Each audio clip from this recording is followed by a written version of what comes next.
Amici della Sardegna, oggi è una giornata praticamente perfetta, è tutto perfetto, sta per calare il sipario in questa meravigliosa terra, in questa meravigliosa isola. Oggi siamo in territorio di Villa Puzzu e ci troviamo a 300 metri sopra il livello del mare, precisamente in un luogo storico al castello di Quirra, amici miei. Oggi poco più che una rovina, ok, va bene, una rovina, ma nel XIII secolo immaginate che cosa poteva essere: sfarzo, maestosità, imperiosità.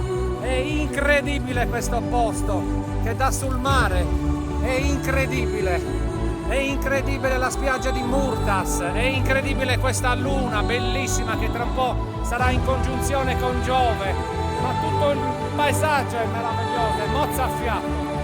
Castello di Quirra che si affaccia sul mare stupendo, sulla destra c'è il Capo San Lorenzo, è allucinante e i miei occhi saranno praticamente i vostri occhi in questo tramonto straordinario dalla terra, dalla nostra isola che vuole solamente essere coccolata.